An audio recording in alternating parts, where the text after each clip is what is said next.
Hey everyone, welcome Hey. back to another edition of the SeedTime Money Podcast.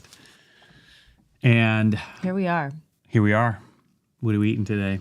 Same as every day. Chocolate chips. Chocolate chips. This We has should been rename it to chocolate chips and chutney. I don't know. chutney. It's on my mind. Are you eating chutney? Chutney. Anyway, what were you going to say? Chutney. This has been, I feel like we've been sitting behind this desk a lot this We've week. been a lot, behind it a lot. But I mean, you're behind it all day, every day, but we're doing it Yeah. at night now, too. So, what we're doing right now, we're in the middle of our Passive with Purpose workshop that was just fantastic. We've had 3,500 people sign up for it, which has been crazy. And Amazing. we are, today, what we're talking about is a little snippet from this workshop. And so I want to share that with you listening to the podcast. And if you want to dive in, you want to learn more about passive income and hear more of our story, a lot of the mistakes we've made, a lot of the things that have gone well, and how to kind of begin your own journey of earning passive income, but doing it in the right way and avoiding the pitfalls of it. So you not might like wanna a check it out. douchebag. Sure. Not like that.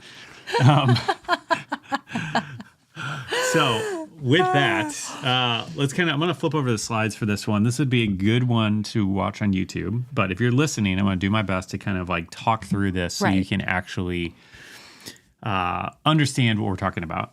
But so I want to start just talking about this thing called the Valley of Disillusionment. And I remember hearing some of this concept, and I've kind of evolved some of this, but I don't remember where I heard who I heard talking about this. So I wish I could give him credit. But anyway, either way, so there's a path that almost everyone follows when starting something.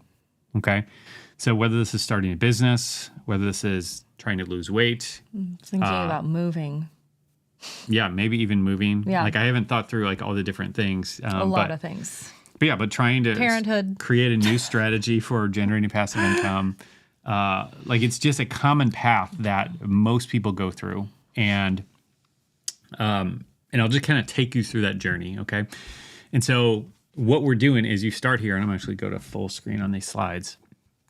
Everybody starts down at this point where it's like, you don't know anything about the thing that you're doing. Let's right? describe this in case people are listening. So what we're looking at is a chart, and on the vertical line is expectations. Yes. And on the horizontal line is time. Yeah. So you've got a line going through kind of the center of this, and that's the reality. Yeah. Going, right to left to right, But expectations start at the very beginning of this timeline pretty low. Yeah.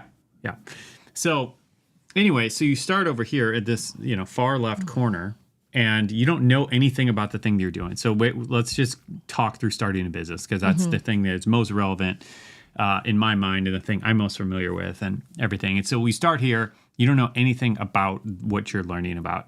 And so Right. it seems really intimidating. It seems really difficult.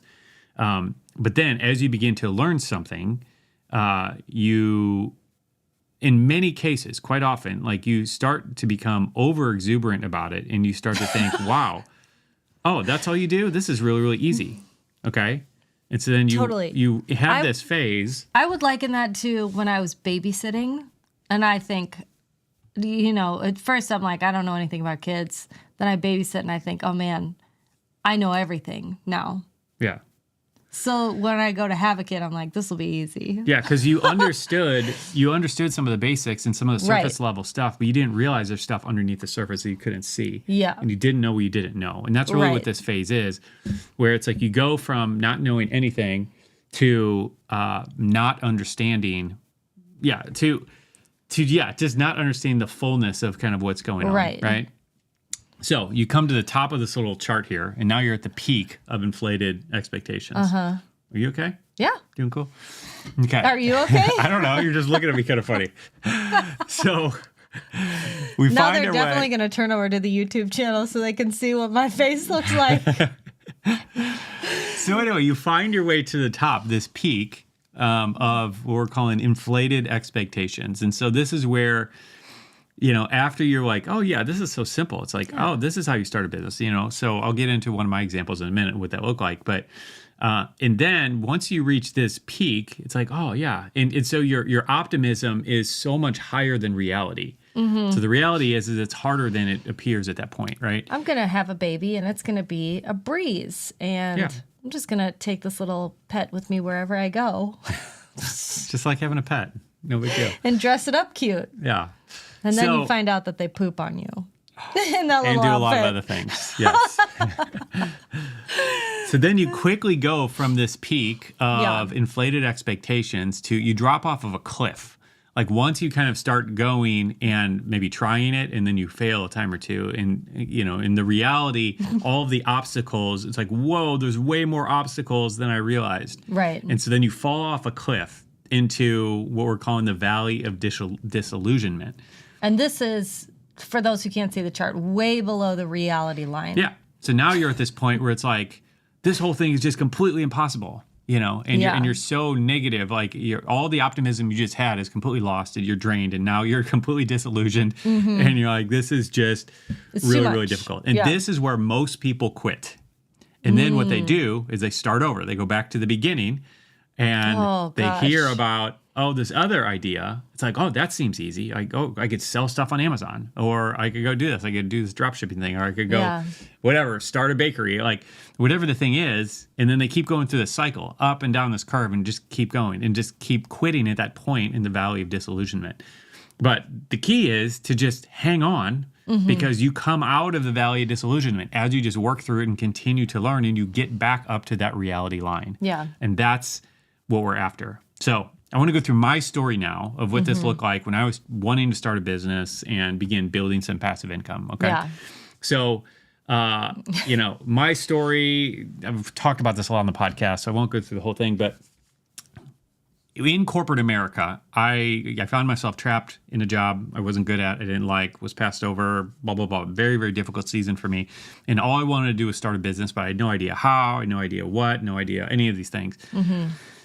And as I was exploring some passive income ideas, like the whole thing felt impossible to me. And so I was very much at the bottom of this curve down here.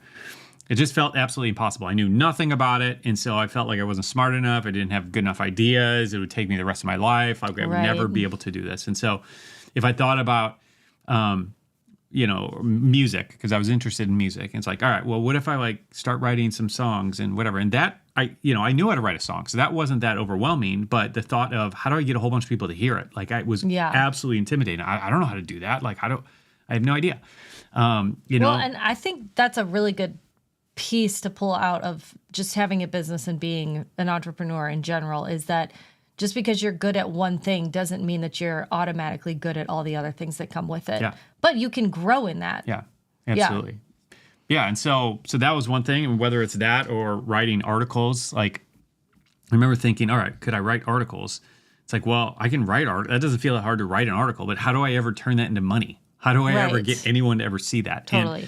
And so anyway, so bottom line, I'm in this bottom corner where it just feels impossible. And then I remember talking to a mentor of mine who ran a website and made a full-time living.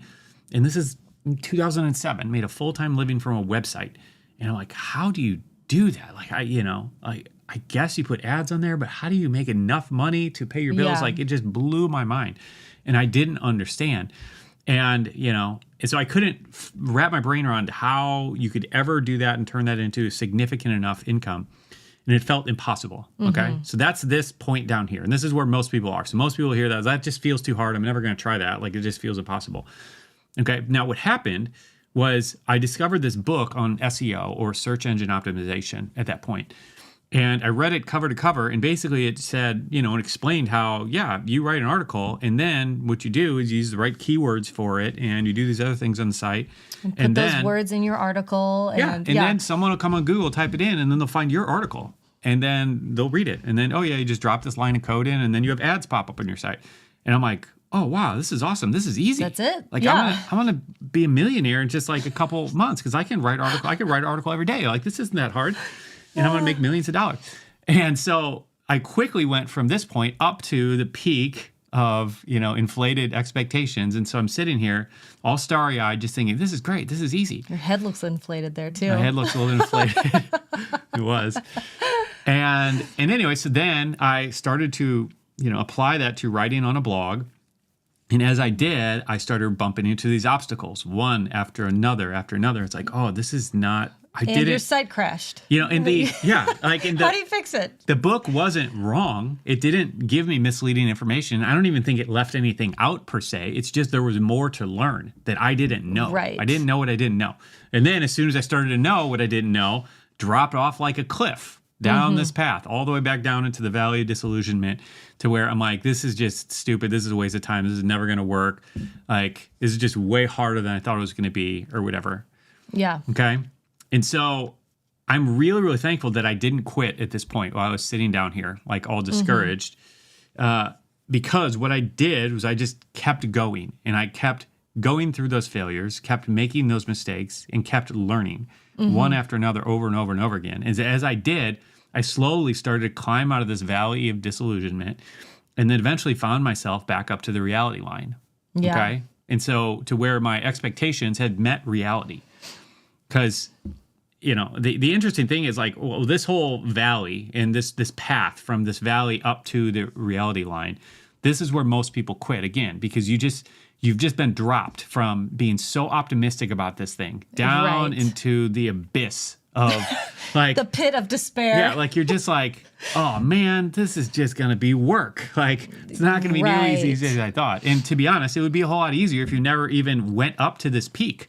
Like if you just stayed at the bottom and never had that peak to deal with, it would be easier. But the point is you're dropping down, you're going backwards, and that feels really discouraging, Yeah. Here's what I was thinking. I just sounded like my brother there, didn't I? You did. So here's what I was thinking is what's good about this is that it gives you tenacity. Like this is a refining process in our own lives. And I do apply this to parenthood a lot because you can't quit. I mean, I guess there are some people that do quit, but it doesn't work out for them in the long run. Like their life doesn't work out in the long run. Trading from one quitting. set of problems for another. Right. And I mean, I'm not even talking about people who place their child in adoption. That's it. That's this also. That's going through this entire process also, and finishing it out. I'm talking about, people who run off or whatever. But the point is, it is so, when you're put in a position where you have to follow through, it doesn't matter how hard it gets, you just have to do it. There's something about those types of people that you and I have talked about this, where it's like, those are our people, because once you've gone through a thing or two, you no longer have as much compassion, I guess, for the people who drop off at the bottom. And I'm not talking about every single thing. Sometimes it's worth it to just drop off, right? Well, yeah, there are things that aren't worth fighting through. Yes. But when it's the thing you're supposed to fight through. Yes. And these people just drop off. You're just like, come on, you can do this. You can do this. You can do this. Yeah. And then when you see them drop off, is this okay to say? Yeah. You're saying it. Go for it. I'm not trying to be mean, but it is. And that's one of the things that I think is so great about parenthood, is that it forces you to finish it. Yeah. You are forced into it. Like you're in the middle of the night and there is no other choice but to figure out why your baby is crying and work it out. You know what I mean? Like those are the things that I think build the character that we need to continue doing the things that God has for us to do. Yeah. And no doubt. Yeah. Because a lot of people see entrepreneurial lifestyle as something that they can let go of. Mm-hmm. Do you know what I mean? Yeah. But if that is something that God's calling you to, I mean, you're probably going to talk about this in a second, but you have to really have that conviction of why you're doing it in order to continue to follow through. Yeah, absolutely. Right? Yeah. No, I mean, and coming back to this, one other thing that I think is important to mention here, when you come out of this valley down here and then you find your way all the way up to the reality line again, ultimately, when you reach this point, it's actually far easier than you initially thought, which is so interesting because like down here at the beginning, I'm just using me and my silly picture here again, like what I thought the difficulty level, I thought it was way harder than it actually was because I'm down here and this is reality. But then here, I've actually kind of matched reality, which is far easier than where I was down here. And so, so the point is that once you stick it out through this valley and you get to the other side of it, then you can look back in many cases, because we've been through this, I feel like in business in a variety of different ways. I've been through this over and over and over again, multiple cycles of it. Right. And it's hard in that valley, but once you get out of it and look back, it's like, yes, that was hard, but fundamentally, this has been easier than I initially thought. And I can't say that like universally that it applies to every business or every situation. I'm just saying that's been my experience with multiple things at this point. Right. Well, I think with anything, there's this, you just have this idea of what it's going to be. And when it's not that, you can fall into this, valley of disillusionment or whatever. And then going back even into reality, I feel like there's still this like up and down, but it's a lot smaller. Yeah. Where you're like, oh yeah, this is great. Well, maybe it's a little bit harder than I thought. I mean, I think it takes you a while to level out, but you realize that anything that's worth having is worth fighting for. Yeah. Yeah. Yeah. And on top of this, there's a compound interest factor, like component of all of this. Like, I'm just convinced that every time we are doing things in line with God's will, the way that He intended for us to do, there are a domino effect of side effects and positive benefits to that action that begin to stack on each other, one after another. And so, and I look back at my life of me deciding to really follow Jesus, like 100%. Which for me was at age 19 or 20, somewhere in there. And I decided I'm all in. And at that point, that required me to make a lot of changes in my life, a lot of uncomfortable and difficult changes to patterns of behavior, to friends I was being around, like a lot of different things. And there were some significant sacrifices there that were made that felt like this is a really big cost. But ultimately, the dividends of that have been so big. The blessings that have resulted out of that have been so amazing. It's just been overwhelming. And that's that compound interest factor of living a life of following God and following Jesus and walking in His steps. So anyway, kind of coming back to this, I want to touch on a couple more points here. So one of the biggest challenges, like we said, is coming from this point, this valley, at the bottom of this valley, up and out of this, back up to the reality line. But the thing that helps you to do that is to know why you are doing what you're doing, like what the purpose is behind what you're doing, right? And there's a Viktor Frankl quote that I love, and he said, when you have a strong enough why, you can endure almost any how. Okay? And I think that's so good and so powerful because, again, like this is why knowing your purpose is so essential because it's a thing that keeps you going when times get really, really tough. Yeah. And... Well, and Viktor Frankl, for anybody who doesn't know, he is a Holocaust survivor. Not a survivalist. Sorry, I just watched a survival show. That's probably why my brain went there. It's on repeat in your brain. I watched it with our 4-year-old. It's called You versus Wild, which is really fun. It's on Netflix if you want to check it out. But anyway, and he, as he was, living in this horrible mistreatment of his people, the Jews, he figured out that the only way was for him to survive was to have a purpose, and his purpose was to help other people. Because what is he, like He's a psychiatrist? There we go. Yes, I was like counselor. That's not the right word. It was more than that. And just thinking about him finding his purpose. I mean, this is it. Like, if you have a strong enough why, you can endure almost anyhow. Yeah. And thinking the things that he had to endure to come out on the other side. Crazy to think about. Is really intense. But because his why was strong enough, he made it to the other side. Yeah. Yeah. And so obviously when we're talking about starting a business, like, it's a very, very different thing than Viktor Frankl's situation, but that idea applies, and the point that what he's saying is like, we need a why to carry us through the difficult times, Yeah. So anyway, so coming back to this chart, I want to, this is something that I wish everyone knew and understand, because if you get this one thing, like this just is so, so powerful. And the point here is that most people make their decisions on what they're doing in this thing at 3 points on this chart. And it's either at this first point, they decide it's too hard, I'm not going to do it. Or up here, when they have this peak of inflated expectations, they're like, oh, yes, I'm going to go start that business because my friend over here said it's so easy or whatever.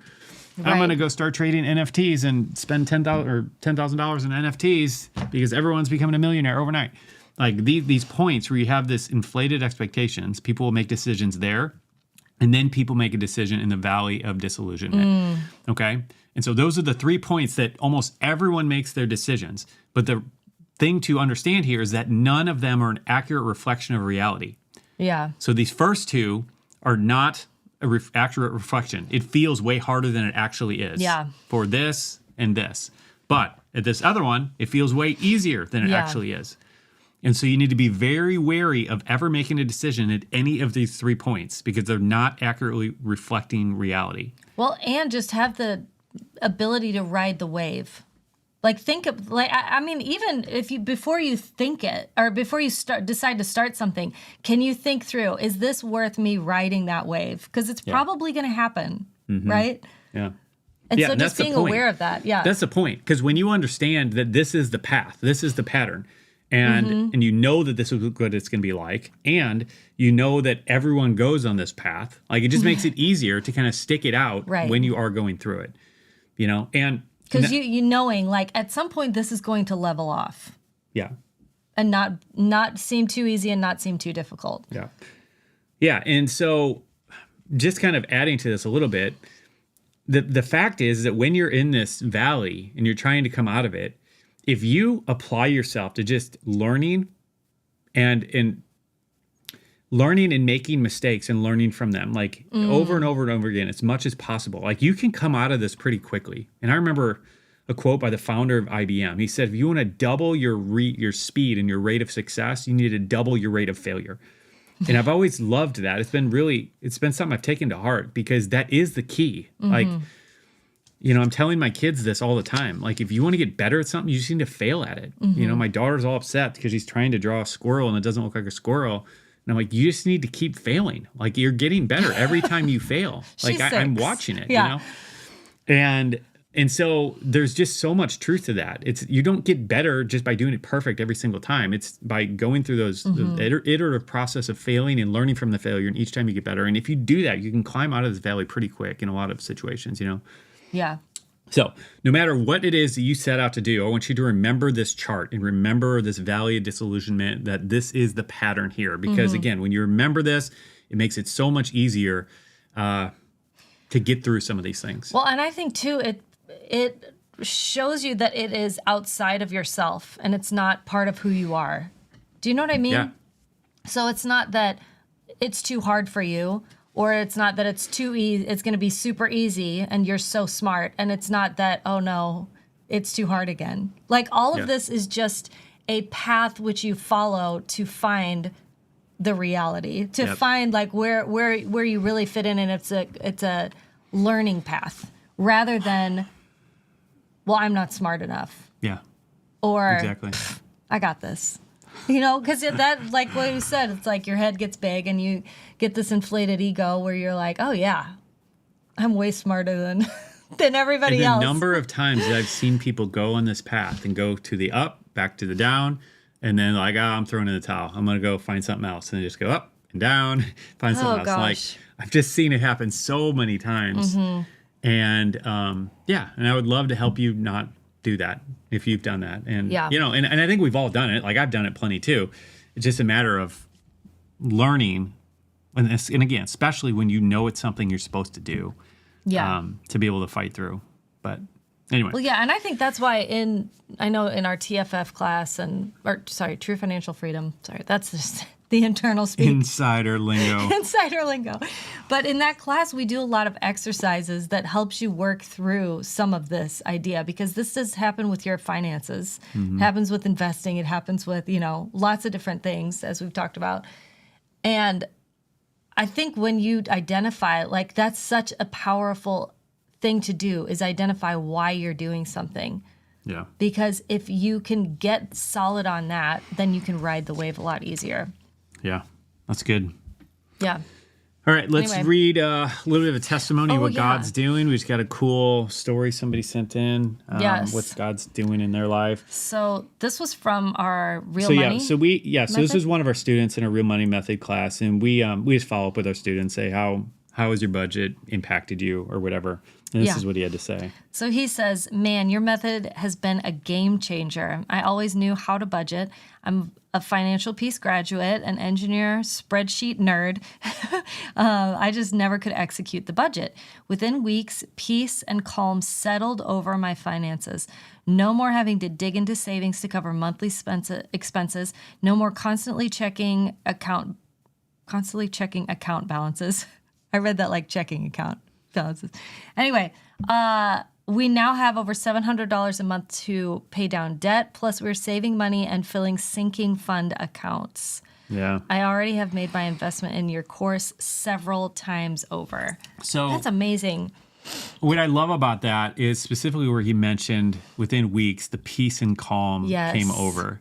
Because again, we're not, I say this all the time, but like our courses aren't good because it's like we'd bring everything we have, but we pray that God invades all of our students' finances. And that's the type of thing right there, where it's like the peace and calm that came from someone who is already really, really qualified and has all this stuff there. So it's just clear that God's moving. And again, that's what we're excited about, that God's doing a work in his life. And Absolutely. was it Michael or Matthew? I don't know who it was, but I think it was Michael. Michael, thank you for sharing that. Yeah, Mike. And Mike, we are, let us know. We will send you a $25 Amazon gift card because we love it when you share what God's doing in your life. Well, and also, we share that just as a testimony of what God is doing in people's lives. Like, it is not any different for him than it is for anybody else. You know what I mean? God wants to be part. And so we are definitely praying that for you.